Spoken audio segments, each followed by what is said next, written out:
Hey friends, in this video we're going to get back to the basics and talk about how to properly hold your camera. And it's not like this, because you might drop it. You might drop it. Ow. Got my pinky.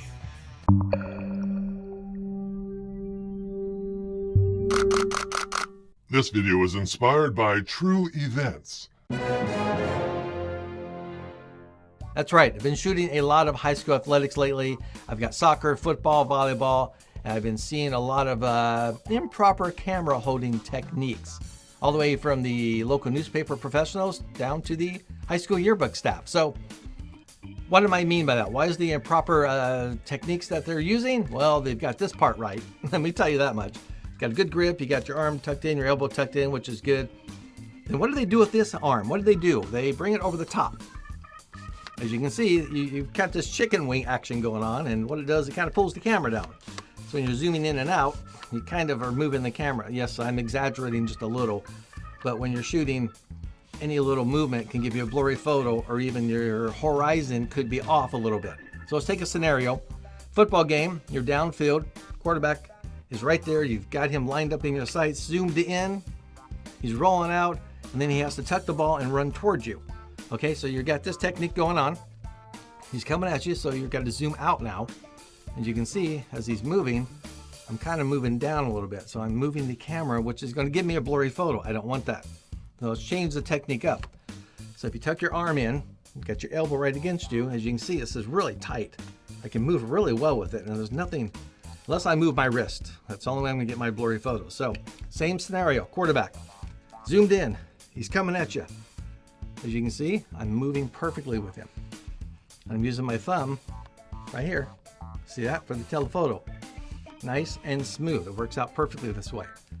So you don't want to do that. You don't want to be this little chicken wing. You want to stay tucked in nice and tight.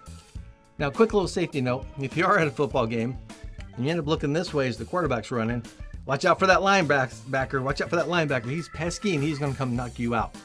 Now let's talk vertical shot. We've been doing horizontal, which is this direction. Vertical is this way. No, not vertigo, not dizziness. Come on, people. Vertical, okay? So let's say you're shooting a volleyball game. Ball comes over the net. The person right here bumps it. So she's going to be a horizontal shot. So you got your horizontal shot, right? Let's get this all moved up here. You got your horizontal shot.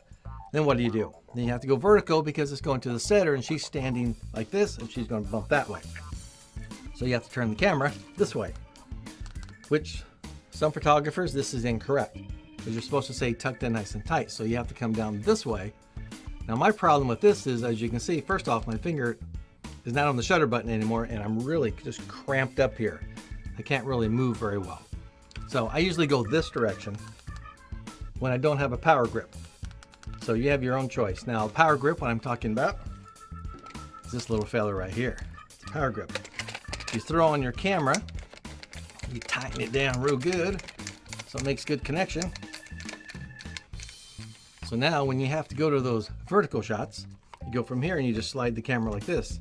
So you stay tucked in. As you can see, you're tucked in really nice. You got that? See, you're still tucked in. And you come back this way. So now what's really interesting, this stuff is really important, especially if you throw a longer lens on.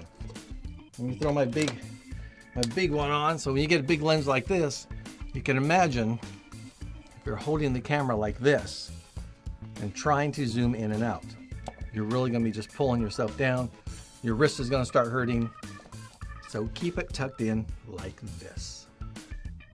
Now you know the proper techniques for holding your camera. If I see any of you doing it wrong, I'm going to smack you upside your pointed little heads and say you know better than that. In fact, I actually give you permission. If you see anybody else doing it wrong, you can smack them upside their pointed little heads and say, that's not how Craig said to do it. All right, so everybody get out there, grab your cameras, get out and shoot. Have fun. Make sure you're enjoying what you're doing. And don't forget that nice camera technique. Stay tucked in.